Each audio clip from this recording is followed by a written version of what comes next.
Hello, this is I guess our video for showing you how we record for Nothing New. My name is Jerry. I play guitars, do all the recording of the music and whatnot for Andrew, who is actually running the camera. I'm responsible for shaky camera. It's on me. So we just thought we would go over our gear. It's one of the things that Andrew's been talking about, doing a rig rundown for what we do and how it came out and things of that nature, so that you guys can know. Some stuff has left and some stuff for me has come in. I do a lot of trading and whatnot, but as of for the first EP, most of everything was recorded with this guitar head. It's an Ignator Tweaker 15. It's a 15 watt all tube amplifier head. It is awesome in the fact of that you can change it from sort of a Marshall sounding to a Vox sounding to a Fender sounding head. Even though it does sort of mimic them, it still sounds like an Ignator. I always usually use the British sounding. The modern setting on this little switch, kind of just to make it a little more clean, I guess would be the way to put it. This album, or this was used probably on the whole EP that we have, and it is ran through this Marshall. I'm not even really sure what it's called. The whole reason I got this Marshall cabinet was because it's got Celestion vintage 30s and all, and it just sounds amazing and big and beefy. I think Marshall came out with like a metal sounding head and cabinet, and this is the cabinet. Most of the songs were recorded, well, I guess I should jump over that. Most of the songs were recorded with a Electro Harmonics, Russian Big Muff reissue, and then a Esterly Electronics Grease Monkey pedal. I don't own either one of those pedals anymore. Those pedals are what got me this PV Valve King 100 tube head, all tube head, just mainly to have something that we do play live. I've got a big 100 watt head that sounds big and massive. Not that this one couldn't. I don't know. I'll probably, it's just something that I kind of traded around. But I do, speaking of the pedals, the Grease Monkey is sort of a overdrive pedal. And if you haven't had a chance to check out any of Esterly Electronics pedals, he is out of Athens, Alabama. He makes excellent pedals. Across the board, I've played pretty much all of them that I can get my hands on, and they all sound amazing. Anyway, as pedals go, most people run your Big Muff here, and it's like your guitar comes into your Big Muff, and then it goes to your overdrive. So your overdrive is actually overdriving the tubes in this. For some strange reason, I ran them the other way, where my Big Muff is behind the overdrive, so the overdrive overdrives the Big Muff sound into the amp, and it just sounded good. So I kept it. So an idea for you pedal geeks out there, how to do your pedal boards. Anyway, most of the songs were recorded with this Epiphone Les Paul Custom Pro. It's if I can think correctly, a 2017. It's got a Koa wood top. It's just a special guitar for me. It's probably the most expensive guitar I ever bought, and I know most people are laughing about that, but I just paid a lot of money for it. It's got, I forget what kind of pickups it is. I think it's just a regular Epiphone Tone Pro, whatever they call them, pickups. I'm not real sure. It's just got a really good sound. It's got a really good neck. It takes tunings really well. That's really my main thing is that I can drop it and pull it back, and it takes tunings really well. I had an Epiphone. Everybody called it a Goth Explorer, but I don't know if it was an actual Goth Explorer, but it was flat black. It was like a 2003 model. It had stock pickups in it. The first EP was recorded between those two guitars. The new album is between this one and this LTD. It's an EC 256. I bought it off the wall at a Guitar Center. When I started playing guitar, I stopped playing guitar for a while and started back. It's probably, honestly, one of the cheapest models that LTD does. As in this body style, it just sounds really, really, really good, and it plays really well. And all of this, I guess, where it's rubbed off, that came with a guitar. So the distressedness and all that was made into the guitar. I put some scratches and dings on it, but that's just it. So those are my two mains.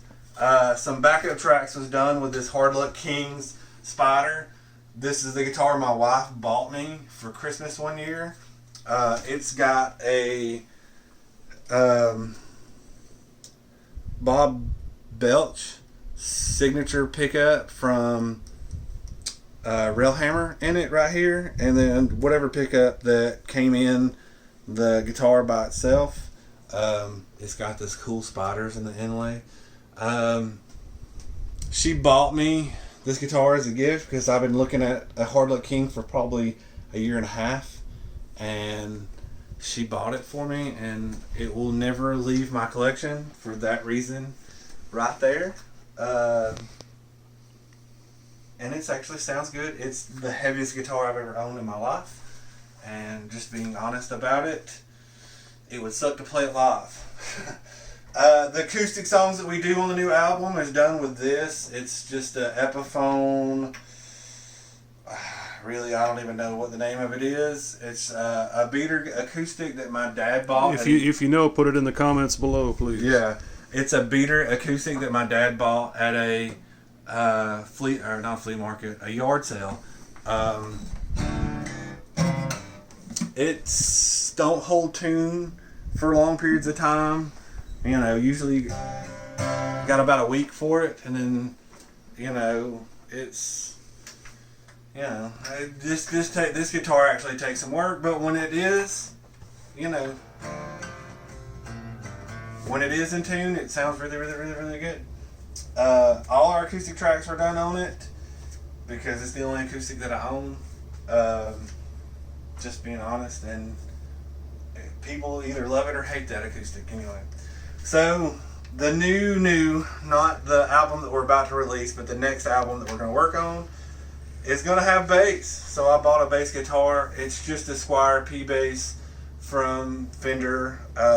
It's not a regular Squire because it has the jazz bass pickup also. That's kind of the reason why I bought it. It kind of gave it a different sound than normal bass guitars. I think I acquired this one in a trade too. I think that's the reason why I got it also. So if I said bought in that, I apologize. So it's on the Black Sabbath cover. That's the first one that we've used it on, and it actually sounds really good. So speaking of now, what we normally do in our recording for the new album, we sort of went to using digital processing. I know for the music that we run or that we play, everybody kind of wants to do that organically, but for guys that are just two people, making a band, I have to do all the drums kind of digitally. So I kind of started doing my guitars digitally. That's a massive argument. If you know me, I was straight two pedal guy all the way. So to realize that I could get this sounding 10,000 times better than what I'm doing with an effects processor, that's kind of where I went. I didn't spend a lot of money on this. It's a Line 6 Firehawk FX. I didn't have a lot of money. I just didn't. We're not rich. This isn't like I can't afford Helixes and the head rushes and the Axe effects and the Kempers and all that. I can't afford that. Those are multiple thousands of dollars each. But I can't afford this. And so the reason I bought it is that it's got its own app. So on my phone I can Bluetooth the Firehawk to my phone, and I can change settings. Like I can change the amp and the cab IR, and then change the pedal and how the pedals are set up and things of that nature. Plus this thing plugs straight into the board, and I can use it that way.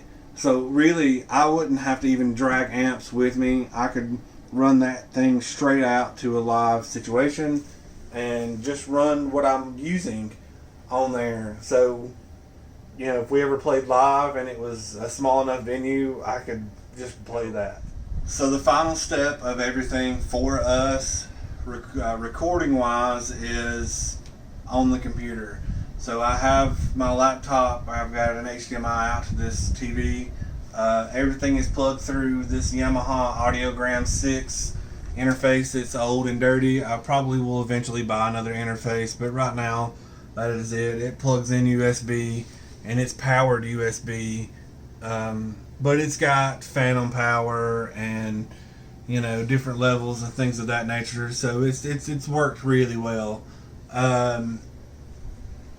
I do all the drums through either EasyDrummer 2 or the free drum program that I found. I forget what it's called. I've downloaded different MIDI patches and things like that for EasyDrummer, so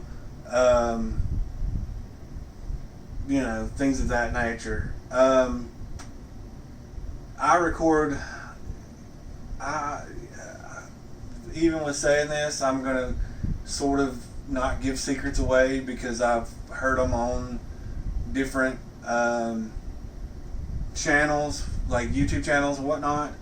But let's say right here on guitar 3 and 4, that's actually one guitar track. I recorded it twice and I pan them. It just sounds 10 times thicker doing it that way.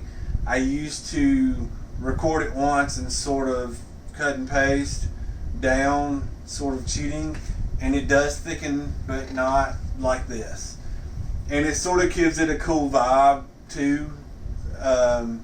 If it's something that you're looking for in a song, you want it to be sort of a cool vibe or whatnot. I did the same thing with the bass tracks. I don't do it with the vocals. And it's not to take anything away from Andrew, who is behind the camera, the vocals. It just seems very difficult to nail that twice, in how we record. Because if you can see, we record a lot in sections. This is a cover we're doing for some friends that are going to release it, as a Black Sabbath tribute for the South. I think these guys are out of Knoxville, Tennessee that we're doing it for.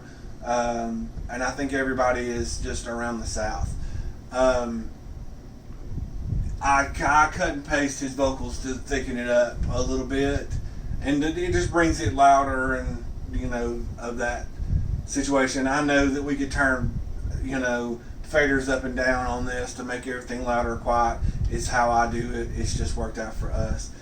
But for the most part, hopefully I won't blare us out of here. Hold on. 1 second.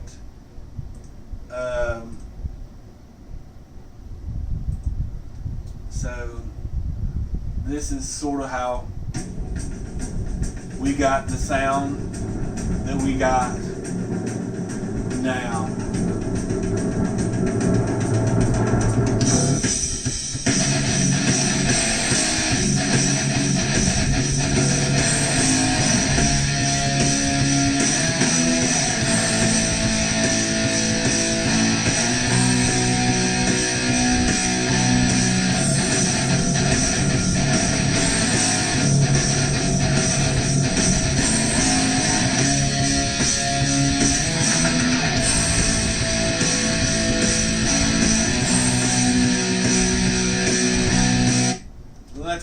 we got that sound. All his vocals are done with this mic right here. It's a, what is it, an MXL 4000. I did all of the, this mic was used to mic any cabs or anything like that. If I did any of that, that's the mic that was used for that. But it was there's only like 5 songs that I did that on, so it's kind of not that serious to an extent. But that's his vocal mic. We used that mic for the podcast also. And this SM58 here that he brought up for the podcast, we'll probably end up changing all that. But right now, that's what we do. And that's pretty much it. That's our gear, our rig rundown. If you have any questions, please leave them at the bottom. This should be up on YouTube or Facebook. All that kind of stuff that everybody can kind of watch on. If you could just give us a like or subscribe. Give us a like or subscribe on Facebook. Leave comments and be looking out for our new album. Should be out any day now. Thank you.